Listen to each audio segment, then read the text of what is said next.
Hi guys, I'm Woodcraft Hamster and I thought I'd do a bit more work today on our eucalyptus bowl. Now the step that I'm going to do today is not 100% necessary, it's just something that I like to do sort of vaguely when I get to this stage. So what I've done, last episode we carried on a bit more axing out, we've got this a little bit closer to sort of where we want it to be. And there's a lot of tool marks in here. I'm not quite sure if I've removed as much waste wood as I want to yet. So what I want to do really is just smooth this down, get rid of the tool marks to see kind of what it's going to look like, pretty similar to sort of when it's finished. And I'm hoping that that's going to give me a little bit more of an idea of how much further I think I need to go, or whether I'm happy to leave it as it is. And for that I'm going to be using this. Now this is a spoke shave. I think it's a very, very underrated tool in the carving sort of community. I do know a lot of people who use them, but I think most people look at them and go, do you know what, I've got my axe and my knife, etc. Now these can be picked up very, very cheaply. There's various brands on the market. You can pick them up for literally a couple of pounds in some cases. Always a good thing to look for at things like car boot fairs and things like that as well, because you can often get them for much, much less than that.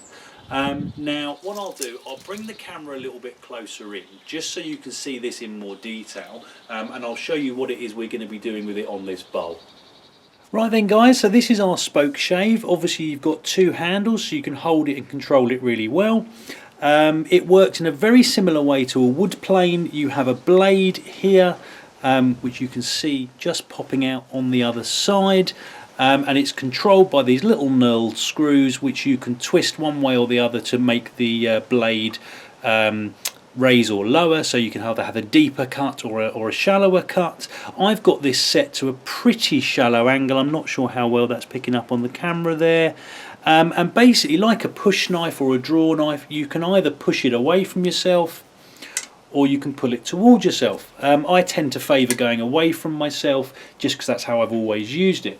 And what I'm going to be doing, I'm going to start off with this band round the side of our bowl, and I'm going to hold it in place just with my legs like this, and all you do is you take this, and I'm not sure if you can see any of those shavings coming off, but these are the size of the shavings that we're getting. They're very, very small, very, very fine.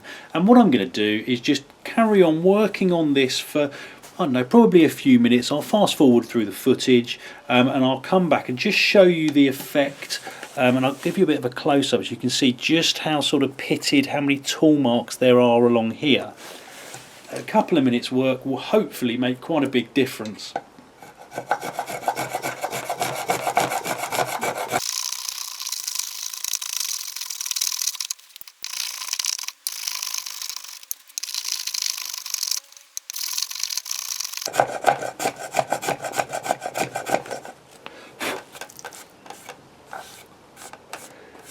So there we go guys, just a couple of minutes work, and I'm hoping it's picking up well enough on camera there how smooth this area now is. Obviously still a few little tool marks in there, but it just requires a little bit more work. And one of the big benefits of this tool is that not only can you adjust the cutting power by turning these little screws, but also the amount of force that you push down with when you're pushing along really does affect it. So if I'm cutting like this, I'm putting a reasonable amount of force on here, and it's cutting pretty well. But actually when I start getting to a section where I'm nearly done, all I do is I just reduce the amount of pressure I'm pushing down, and you start getting a much smoother finish. The other big benefit of this, and as the name suggests, a spoke shave, originally used for making spokes for things like cartwheels. I think they're also used by coopers for making things like barrels, and it's the fact that because you've got these two handles, you can actually rotate it while you're carving.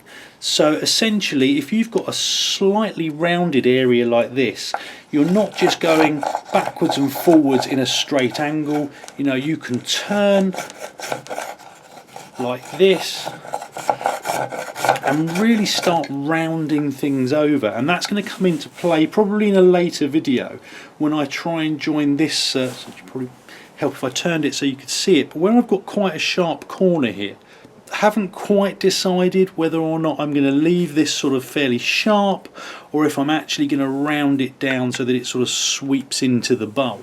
The other benefit you've got here, and I'll give you an example, so here is one of the end pieces, lots of tool marks in here again, and again I haven't decided exactly where I'm going with this. I might leave it as it is, but again using the spoke shave,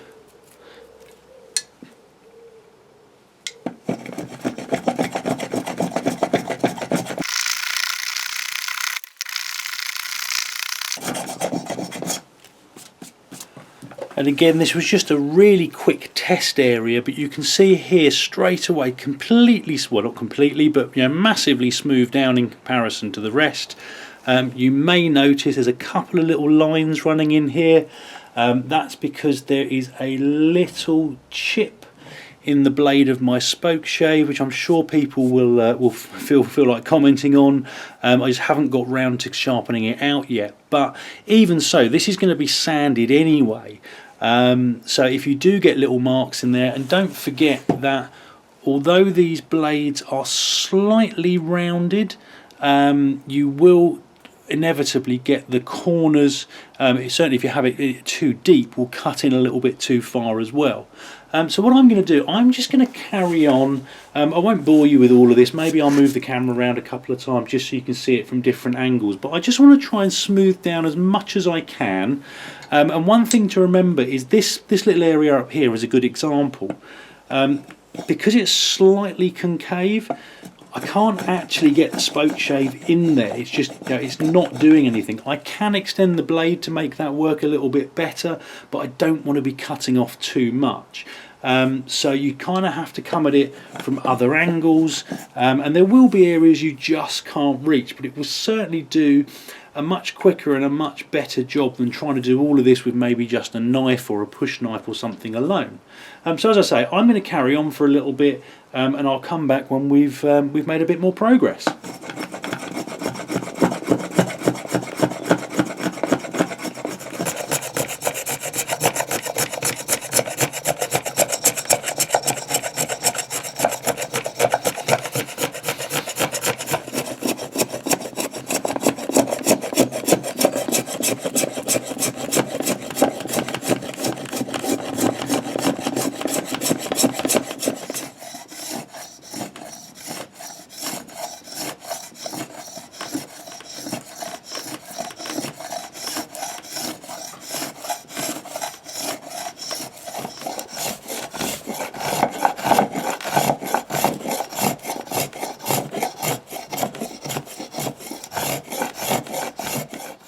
Right then guys, well I think that's where I'm going to leave it for today. I'll give you a bit of a close-up and hopefully you can see just what a difference this spoke shave has made to the bowl. I actually went a little bit further than I intended, and what I've now done is I've completely rounded over the top here. Where I had that lip before, I've now joined it into this kind of side piece here. Same on the other side. And it really is starting to take shape now. I haven't touched the ends just yet. I haven't decided what I want to do with them. I may have some form of little lip here for a handle, haven't quite decided. But really, all in all, about an hour and a half's work with the spoke shave. And actually, we've made quite a significant difference, at least to the look of this bowl. Now, again, because this was such a large piece of wood, and what are we? We're 15 episodes in, so 15 odd weeks of carving, and this is still a pretty green piece of wood. You know, still a lot of moisture in here, and it really is going to have to dry out a lot more before I can think about final finishing. But so far it's looking good. I'm going to carry on between now and the next episode with the spoke shave, just kind of continuing to smooth things down a little bit. You know, until this is properly dried, I'm still going to hit up on snags and things. There's still some heavy tool marks that I need to work on a little bit before it's ready for sanding. But all in all, it's looking pretty good. So I'm going to have a little bit of a think and a bit more work between now and the next episode. I may break my gouge out and just try to sort of bring some of these lines together. I'm not sure. I probably won't do it on camera, but if I do, you'll certainly see the difference between now and next time. So as always, guys, I hope it was useful. Comments and questions in the box below. Hit like and subscribe if you'd like to see more, and I hope you'll all join me next time. Thanks, guys.